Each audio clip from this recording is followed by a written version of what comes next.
Do you feel paralyzed by the fear of failure?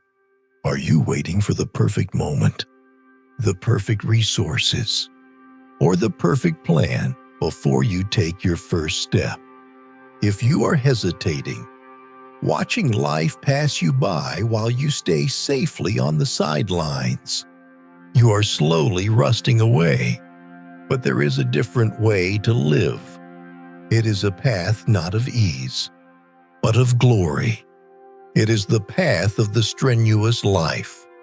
Theodore Roosevelt, a man who transformed himself from a sickly child into a force of nature, left behind a blueprint for this kind of strength.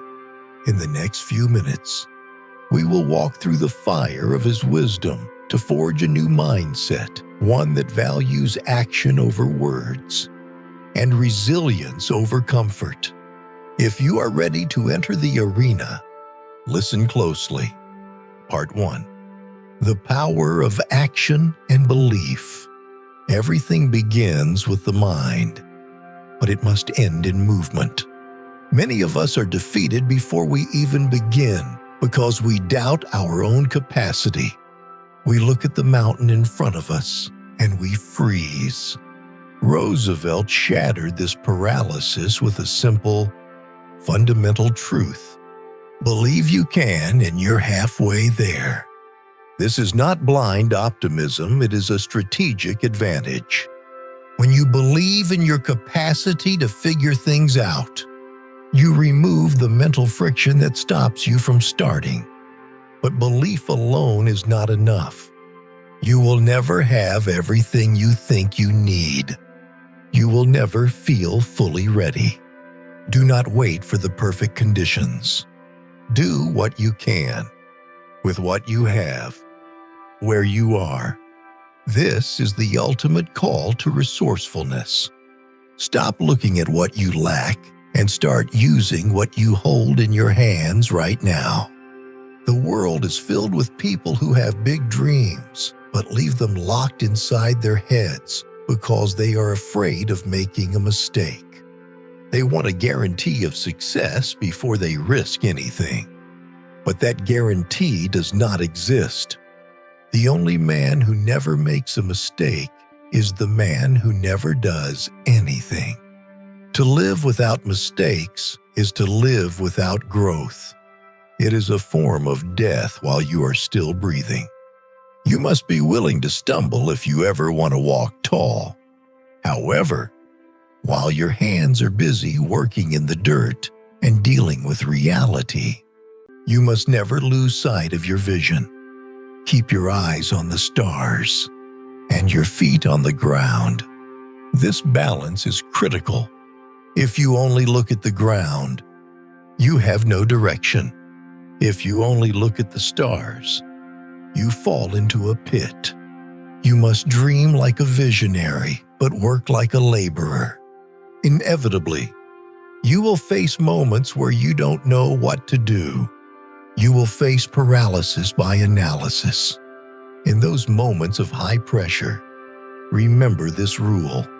In any moment of decision, the best thing you can do is the right thing. The worst thing you can do is nothing. Stagnation is the enemy. Movement is life. Even a wrong step is better than standing still. Because a wrong step gives you data to correct your course. Standing still gives you nothing but regret. Part 2. The virtue of hardship and discipline. Once you begin to act, you will encounter pain. This is where most people quit. They believe that a good life is a life free of struggle. They seek comfort, ease, and safety. Roosevelt rejected this weakness entirely. He understood that the very fabric of human greatness is woven from struggle. Nothing in the world is worth having or worth doing unless it means effort, pain, difficulty. If your path is easy, you are likely on the wrong path. Do not pray for an easy life. Pray for the strength to endure a difficult one. A life devoid of challenge destroys the human spirit. A soft, easy life is not worth living if it impairs the fiber of brain and heart and muscle. You were built to overcome, not to relax. The mechanism that allows you to endure this necessary pain is self-control. It is the ability to command your own faculties when everything in you wants to give up. With self-discipline, most anything is possible. Discipline is the bridge between your goals and your accomplishments. Without it, you are a slave to your impulses. But what about when you are truly exhausted? When you feel you have nothing left to give? That is the defining moment of your character. Courage is not having the strength to go on. It is going on when you don't have the strength.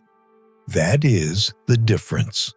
Anyone can push forward when they feel fresh and motivated.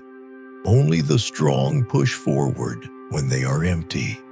We have a choice in how we spend our life energy. We can save it, protect it, and let it slowly fade away. Or we can burn it brightly in the service of something greater. Let us rather run the risk of wearing out than rusting out. To rust out is to fade away in obscurity and inaction.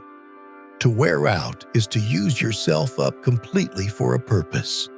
We must all either wear out or rust out. Every one of us. My choice is to wear out. This philosophy requires a shift in how we view our own troubles. We love to blame others.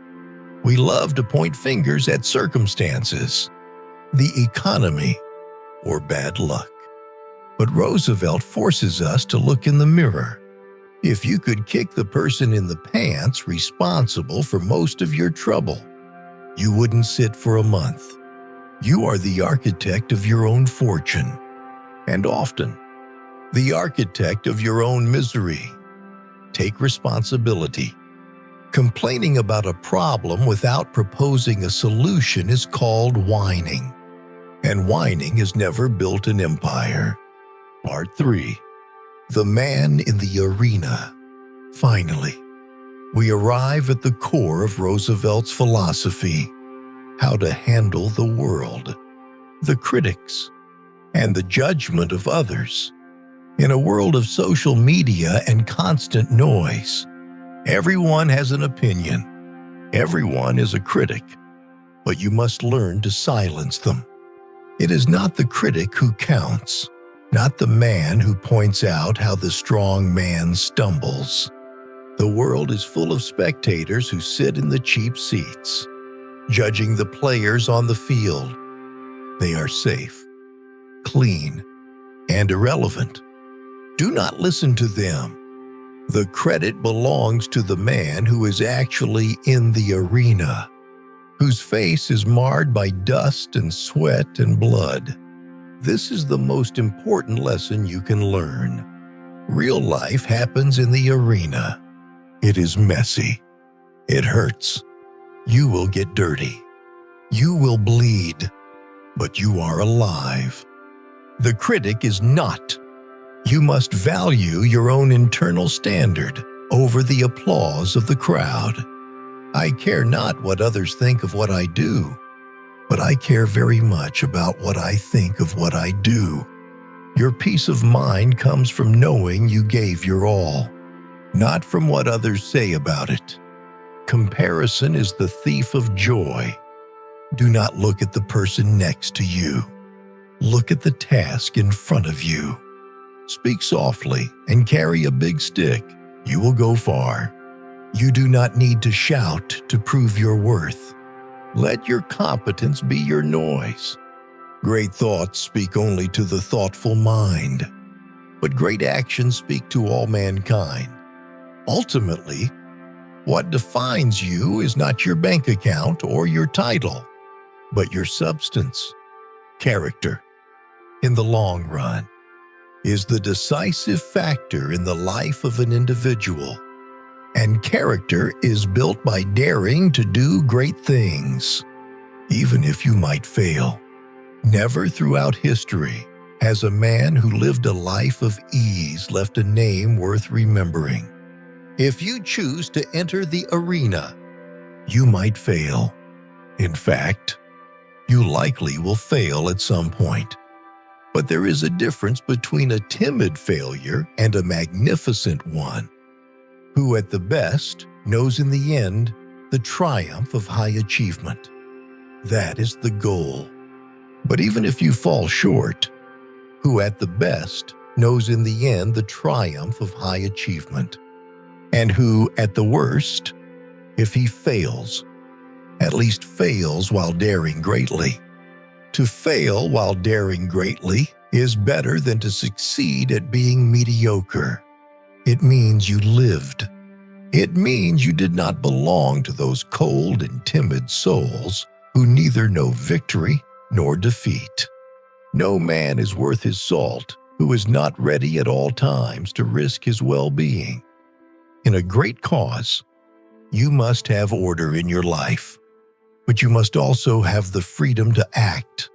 Order without liberty and liberty without order are equally destructive. Balance your discipline with the courage to take risks. Be practical as well as generous in your ideals. And finally, remember that this life is yours to claim. Happiness is not a gift, it is a conquest. The joy of living is his who has the heart to demand it. Demand it from life. Step into the arena. Get dust on your face. Sweat. Bleed. Strive. And never, ever choose the path of the cold and timid soul. The wisdom of Theodore Roosevelt is a call to arms for the soul. It reminds us that we are not here to drift. We are here to drive. We are here to wear out, not to rust out. The next time you feel fear, remember, the credit belongs to you, the one in the arena. If this message woke up the fighter inside of you, do not let this moment pass. Like this video to mark your commitment to the strenuous life. Share this with a friend who needs the courage to start. And comment below with the words, "I am in the arena to declare your intention to the world." For more timeless wisdom to help you build a life of strength and character, subscribe to the Radio Quotes. We are here to help you find the signal in the noise. Thank you for watching, and go dare greatly.